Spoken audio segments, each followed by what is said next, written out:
આ કથા કરે તો એને કથા ન કહેવાય, પછી એમ કહેવાય આ કથા કરે છે કે ચીહું પાડે છે. મારે કથાને ચીહું નથી બનવા દેવી, મારે તો કથાને તમારા હૃદય સુધી કાળજા સુધી પોગાડવી છે. અને એટલા માટે ત્રાજવું લઈને બેઠા છીએ હું અને આ બધાય.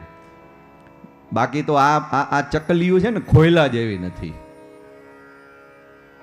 ધોધ નીકળે છે ને તો આપણે ઝીલી નહીં હકીએ સાહેબ.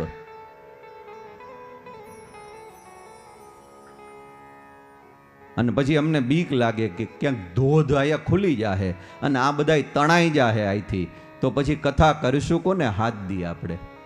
એટલે બધાય રસને છે ને આમ ધીમે ધીમે ધીમે, અને એમાંય કથાકારે એનો રસ નથી દેવાનો. નૃષિ આવે ત્યારે રૌદ્ર રસ આપવાનો છે, કૃષ્ણ આવે ત્યારે શૃંગાર રસ આપવાનો છે, રામ આવે ત્યારે મર્યાદાનો રસ આપવાનો છે, ભક્તિ આવે ત્યારે શૃંગાર રસ આપવાનો છે. કથાની અંદર જે છે ને એ રસ આપવાનો છે. અમારે જરા કંઈ દોઢા થવાની અમને છૂટ જ નથી આપી વ્યાસજીએ. આગળ ભાગવત છે, એનો અર્થ જ એ થાય કે આયા પેલી નજર કરજો ને પછી આગળ નજર કરજો. આમાંથી તમારે આમાં આપવાનું છે. જો અમારું જ બધું આપવાનું હોય તો આ પોથી રાખવાની શું જરૂર છે? કયો લ્યો, હાલો લઈ લ્યો, અહીંથી મૂકી દઉં એક બાજુ, હું મારું આપવા માંડું. નહીં, મારું આપવા થોડા મન બેસાડ્યા છે.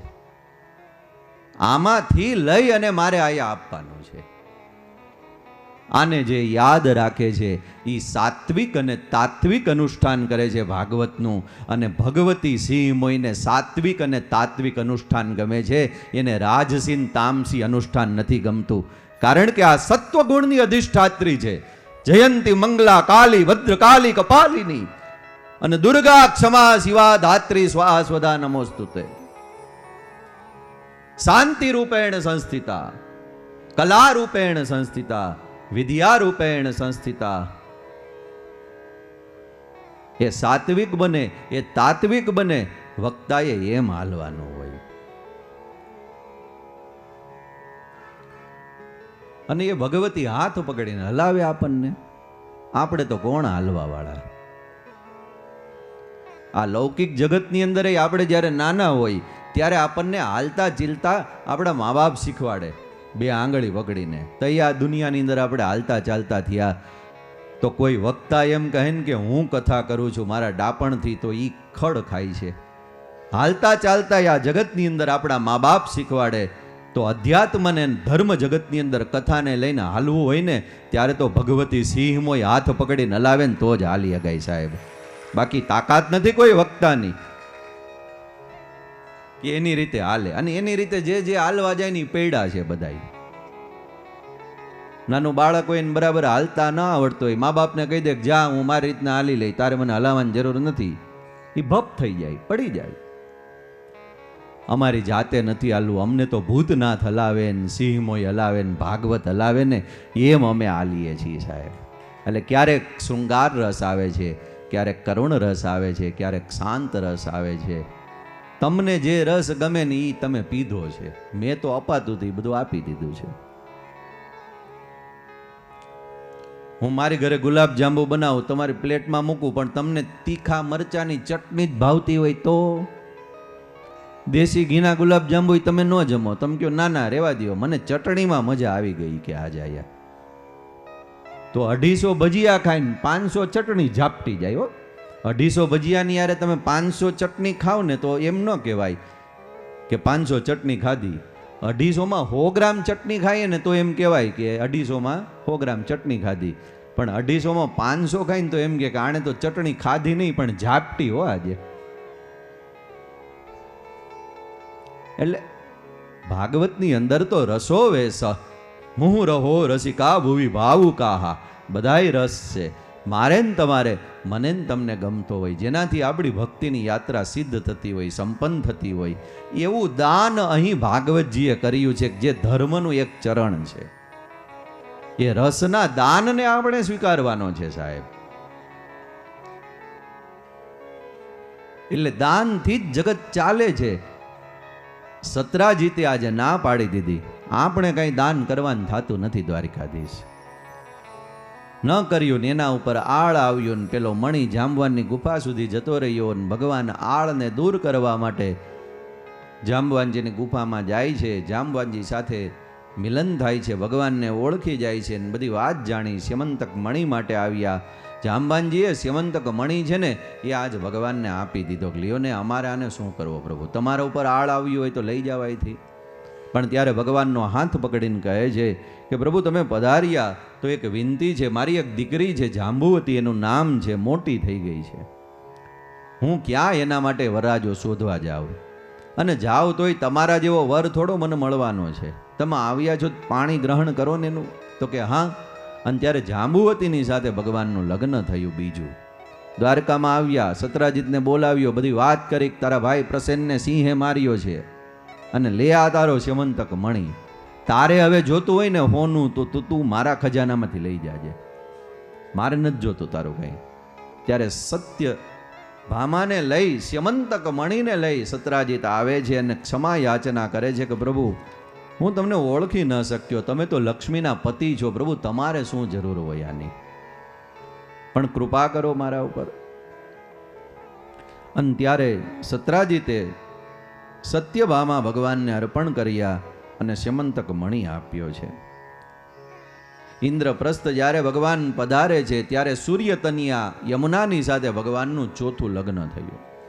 ઉજ્જૈનની અંદર જઈ અને ભગવાને રાજકન્યા મિત્રવિંદાની સાથે લગ્ન કર્યા છે. 7 વૃષભને નાથી સત્યાની સાથે લગ્ન કર્યા, લક્ષ્મણા અને ભદ્રાની સાથે લગ્ન કર્યા.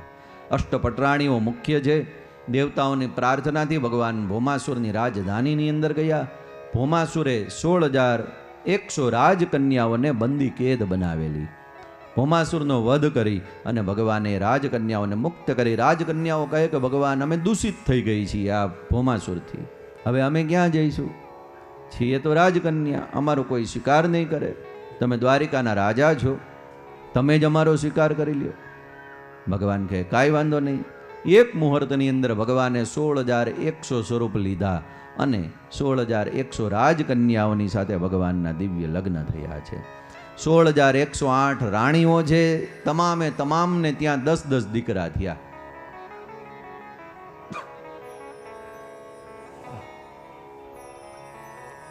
ભગવાનનો એવડો પરિવાર, વસુદેવ કુટુંબકમ.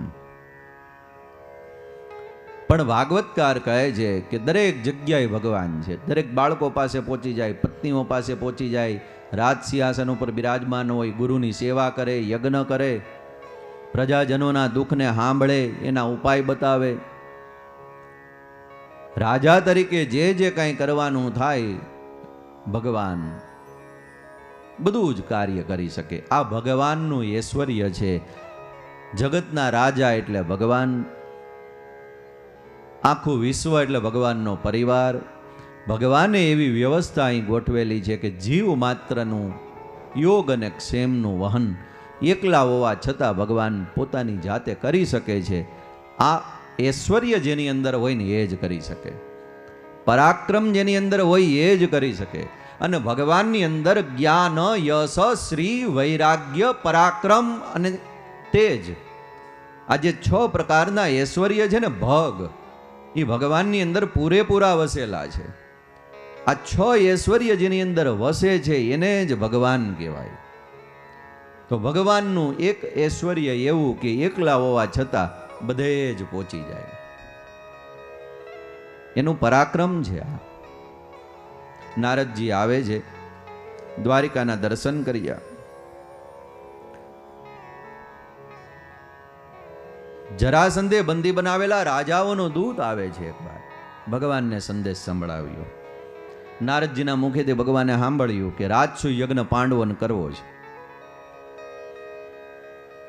પણ રાજસુ યજ્ઞ કરવા માટે તમામ રાજાઓને જીતવા પડે.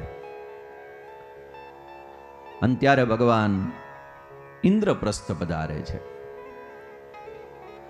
પાંડવોએ કીધું કે ભગવાન રાજસુ યજ્ઞ કરવો અને અગ્રપૂજા તમારી કરવી છે, પણ પાંડવો એના માટે તમારે તમામ પ્રકારના રાજાઓને જીતવા પડશે. કહ્યું પ્રભુ આજ્ઞા આપો. દરેક રાજાઓને જીતવા માટે પાંડવોને ભગવાને શક્તિ સંચારિત કર્યા, એની અંદર શક્તિ પૂરી દીધી.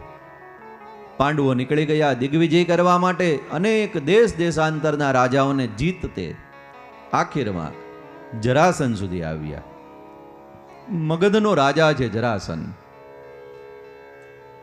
એની ટૂંકી ઓળખાણ ઈ કે ઈ કંસનો હાહરો છે. અને આગળ કાલે એકવાર એ આવી ગયા ભાગવતમાં. 18 વાર 23 અક્ષોહિણી સેના લઈને જે આવ્યો હતો ને જરાસન મથુરાના ઉપર ચડાઈ કરવા માટે, ઈ પોતે આ જરાસન.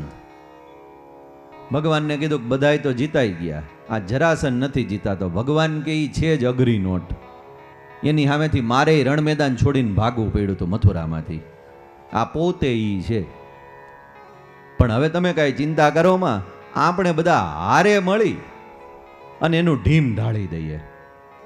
તો કે હું કરીશું એના માટે, હાલો મારી ભેગા. ધર્મરાજ કે હું આવું? તો કે ના ના, તમારું કામ નથી. ઈ કપટી માણસ છે, એની સામે છળ કપટ કરવું પડશે.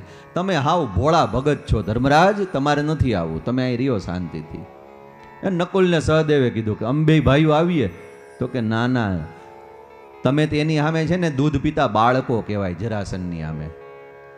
તમે આવશો ને યુદ્ધ કરશો ને તો જરાસન તો આગો રહે, અટાતો અટાતે. પણ એ પેલા તમે બે અટાઈ જાઓ ને મારે તમને આયા પોગાડવા ભારે પડશે. ઇન્દ્રપ્રસ્થ. તો અર્જુન કે હવે અમે બે ભાઈઓ વૈદા, અર્જુન ને ભીમ. ભગવાન કે તમારે બેનું જ કામ છે આમાં. તો કે હાલો મારી ભેગા. પણ એ કે જો જરાસન છે ને એ મારી હારે યુદ્ધ નહીં કરે, કેમ કે હું રણ મેદાન છોડીને ભાગી જાઉં છું ને તે દિવસનો ખીજાણો છે એ મારા ઉપર. એટલે મને તો એ ના જ પાડી દેવાનો છે કે ભાઈ તમે તમારા ઘરે બેહો દ્વારિકામાં, તમારે આ કાંઈ યુદ્ધ કરવા આવવાની જરૂર છે નહીં. 16,108 રાણીઓને હાંચવો, બધાને ત્યાં 10 દીકરા છે. ઘડીક આયા જાઓ ને ઘડીક આયા જાઓ ને, એ કાંઈ નથી કરવું તમારે. તમે દ્વારિકાધીશ દ્વારિકામાં રહો, યુદ્ધ અમે અમારી રીતે કરી લેવું.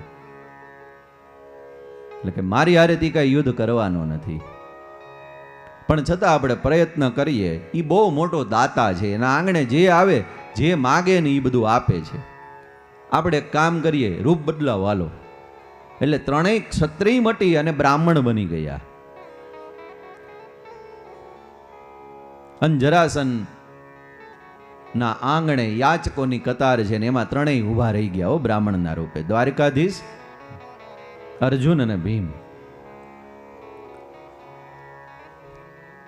બધા એનો વારો આવે ને જેને જે જોઈએ જરાસંધ આપે છે. એટલે આમનો વારો આવ્યો આ ત્રણેયનો. એટલે દ્વારિકાધીશ, ભીમ અને અર્જુનને જોયા ને એટલે આમ પગથી માથા સુધી જોવા લાગ્યો કે આ ત્રણ મૂર્તિઓને ક્યાંક જોઈ છે મેં, પણ આ ઓળખાતા નથી. ચાલાવું કોણ છે આ? એટલે મંત્રીઓ હતા ને એને પૂછ્યું કે આમાં ઓળખાણ પડે તમને મહારાજ? તો કે ના ના, આમાં નથી ખબર પડતી કાંઈ. એટલે આમાં આજુબાજુમાં ફરતા ફરતા જોવે છે કે આ બ્રાહ્મણના રૂપે આવ્યા, પણ આના બાવડા છે ને એ ક્ષત્રિય જેવા છે, આ બ્રાહ્મણ નથી.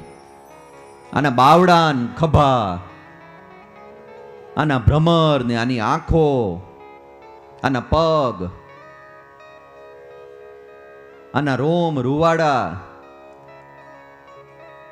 એમાં બ્રાહ્મણત્વ નથી દેખાતું.